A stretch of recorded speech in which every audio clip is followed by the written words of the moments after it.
மண்ணுக்குள் புதைந்த உயிரின் சுவாசம். மிக அழகான நகரங்களில் ஒன்றான பசறை பனி மூடிய மலைத்தொடர்களால் சூழப்பட்டிருந்தது.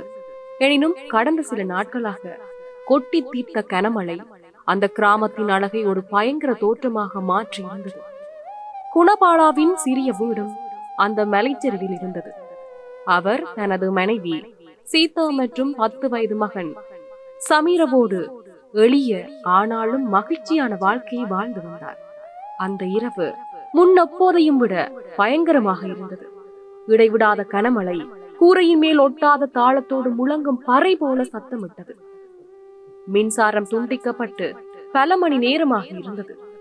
இரவு உணவுக்கு தயாரான சீதா சமையலறைக்கு வெளியே காய்கறிகளை நறுக்கிக் கொண்டிருந்தாள். குணபாலாவும் சமீரவும் மற்ற அறைகளை விட சமையலறையில் சற்று கதகதப்பாக உணர்ந்ததால் சமையலறை மேசையிலேயே அமர்ந்திருந்தனர்.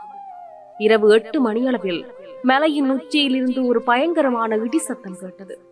அது வானத்தில் உள்ள இடியை விட மிகவும் ஆபத்தாக இருந்தது. அடுத்த வினாடியே காலின் கீழ் உள்ள தரை இழுக்கப்படுவது போல உணர்ந்தார்கள். ஓடுங்கள் என்று குணபாலா அலறினார். ஆனால் ஓடுவதற்கு அங்கே இடமே இல்லை. ஒரு பெரிய மண் சரிவு கல், வேர்கள் மற்றும் மரங்களுடன் சேர்ந்து அவர்களின் வீட்டை விழுங்கியது. அனைத்தும் இருளில் மூழ்கின. வீடு உடைந்து போனாலும் அவர்கள் இருந்த சமையலறை பகுதி மட்டும் விதியின் ஒரு அதிசயமாக ஓரளவுக்கு பாதுகாப்பாக இருந்தது. சமையலறைக்கு மேலே ஒரு கான்கிரீட் அடுக்கு பகுதி அழுத்தம் கொடுத்து விழுந்து டன் கணக்கான மண் மூடியது. அவர்கள் உலகத்திலிருந்து முழுமையாக பிரிக்கப்பட்டு பூமிக்கு அடியில் சிறைப்பட்டனர். முதல் 1 மணி நேரம் அதிர்ச்சியிலேயே கடந்தது. விளக்கு அணைந்து விட்டது. சீதா சமீரவை அணைத்து அழுதாள். குணபாலா இருட்டில் கையால் தடவி நிலைமையை புரிந்து கொள்ள முயன்றார். அவர்கள் மிகவும் சிறிய இடத்தில் தான் இருந்தனர். அதிர்ஷ்டவசமாக சமையலறையில் ஒரு மூட்டை அரிசி, ஒரு தண்ணீர் பாத்திரம் மற்றும் ஒரு சீனி புட்டி ஆகியவற்றை கண்டுபிடித்தனர். ஆனால் இவை மிகவும் மதிப்பு மிக்கவை அல்ல. சமையலறைக்கும் சுவருக்கும் இடையே உள்ள சிறிய பிளவில் ஒரு மெல்லிய காற்றலை உள்ளே வருவதை குணபாலா உணர்ந்தார். அதுவே அவர்களின் உயிரின் சுவாசம். இந்த சிறிய இடம் இல்லாவிட்டால் இன்னும் சில மணி நேரங்களில் அவர்கள் மூச்சு திணறி இறந்திருப்பார்கள். 2 நாட்கள் கடந்து விட்டன. அது 2 நாட்கள் என்பது அவர்களுக்கு தெரியாது. முடிவில்லா இருள் மட்டுமே அவர்களுக்கு இருந்தது. பசியும் தாகமும் அவர்களை வதைத்தன. தொண்டையில் தண்ணீரை மட்டும் குடித்து உயிரை தக்க வைத்துக் கொண்டனர்.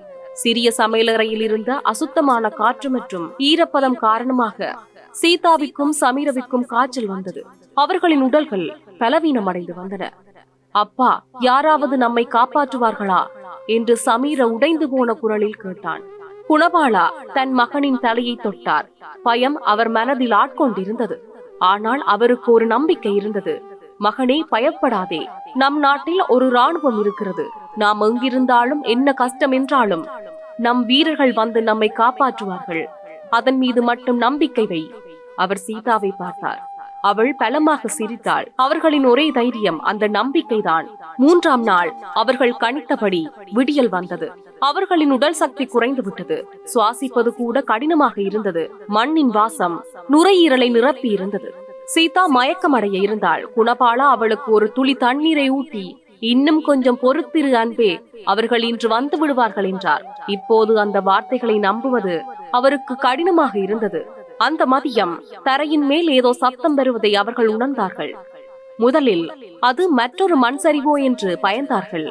ஆனால் அது ஒரு இயந்திரத்தின் சத்தம்.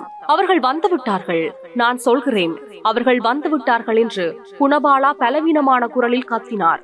அவர் கையில் இருந்த ஒரு குழாயை எடுத்து ஒரு கரண்டியால் தட்ட ஆரம்பித்தார்.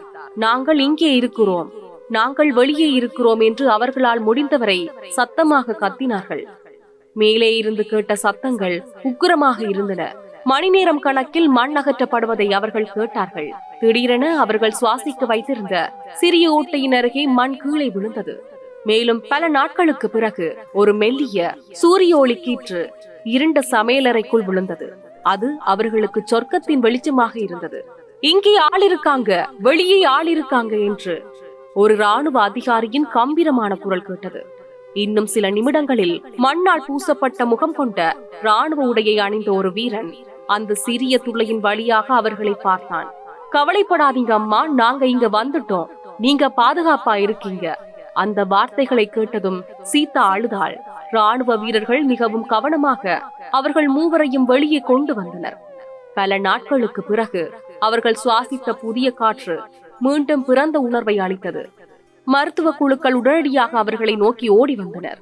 அவர்கள் ஆம்புலன்ஸில் இழுத்துச் செல்லப்பட்ட போது குணவாளா திரும்பி பார்த்தார். அவர்களின் வீடு இருந்த இடத்தில் ஒரு பெரிய மண்மேடு மட்டுமே இருந்தது. ஆனால் வியர்வையும் மண்ணும் நிறைந்த அந்த வீரர்களை பார்த்தபோது அவர் கண்ணில் கண்ணீர் நிரம்பியது. தங்கள் உயிர்கள் ஒரு அற்புதத்தால் அல்ல, மாறாக இந்த மக்களின் தைரியம் மற்றும் அர்ப்பணிப்பு காரணமாகவே காப்பாற்றப்பட்டன என்பதை அவர் உணர்ந்தார். மண்ணுக்குள் புதைந்திருந்தாலும் நம்பிக்கையின் மூச்சு அவர்களை உயிரோடு வைத்திருந்தது. இயற்கை பேரிடர்களில் மக்களுக்காக தங்கள் உயிரை தியாகம் செய்யும் நமது முப்படையினருக்கும் மற்றும் மீட்பு பணியாளர்களுக்கும் இது ஒரு அஞ்சலியாக இருக்கட்டும். 됩니다.